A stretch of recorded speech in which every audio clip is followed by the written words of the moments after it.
Mr O'Flynn, you came second in Manchester, but it wasn't a close second. You were way, way behind. You're not mopping up by-elections. There's nothing. None of this is a game changer. Well, I think it's very unusual for any sort of insurgent party, like maybe the Liberals used to be, to actually win a safe seat of the opposition.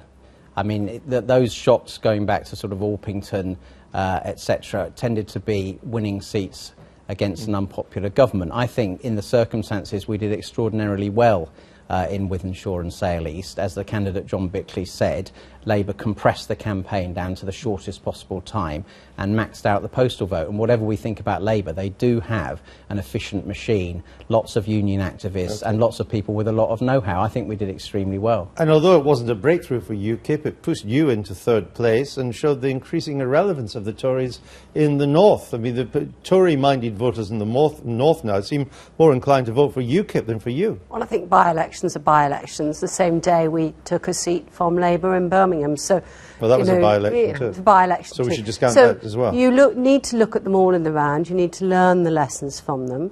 And we need to look forward to the European elections in 2014.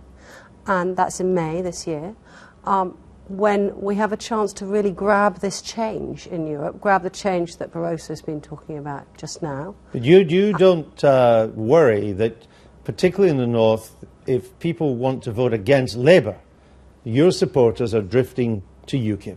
I think people vote UKIP in a European election. They've done that for many years, and they vote that because they want change. The problem is Patrick's party have had MEPs since 1999, and they cannot deliver that change. They can't because they don't have seats in Westminster. The only way, and it was on that video there, the only way we're going to get the change we want in Europe is to have this referendum and have the renegotiation, and that means vote Tory. What do you say to that? I say let's get real. The Conservative Party in this country hasn't won a parliamentary majority for 22 years. John Major failed in 1997. No, we know that, but they assure that the only way you'll get the referendum, if that's what motivates you, and I assume with UKIP that is what motivates you, the only way there's going to be a referendum on Europe in this country is if there is a majority Conservative government at the next election.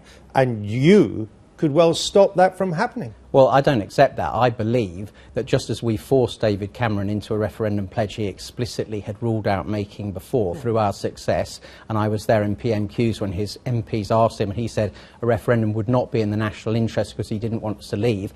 Our electoral success forced that pledge, and I believe by winning the European elections this May we can force Ed Miliband, again against his will, to match that pledge, and then whatever formulation there is in the next Parliament in government, we will get a referendum. Right. The Labour MPs in Westminster have just had the chance, and the Labour peers have just had the chance to say we want the referendum.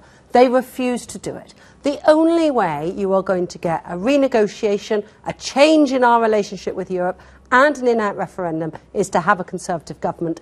And please, UKIP, will you stop pretending that you can deliver, because you don't deliver. We already have delivered. We forced David Cameron to give a pledge for a referendum that he didn't want to make. But we will know by the next election whether you're right about Ed Miliband or not, because you'll have to tell us going into the election campaign. Right. And if you're wrong, if Mr Miliband is holding out against giving a referendum, what do you do then? Well, there are still loads of reasons for people to vote UKIP, because a referendum is one thing, but David Cameron, I've asked him this directly, firmly intends to lead the campaign to stay in. He wants to be the Edward Heath of the 21st century. We want to be out of the European Union. But the Tories are going to say, vote UKIP, get Ed Miliband. Well, they may. What do you say to that? Well, what I'll say to that is we've probably maxed out the Tory vote that we're going to get, because David Cameron has been incredibly helpful in sending them in our direction. Our potential for growth now, and what we are concentrating on in places like Wythenshawe, is those blue-collar, disenchanted former Labour voters, and more of them are coming towards us on our messages on things like immigration and law and order, I should say.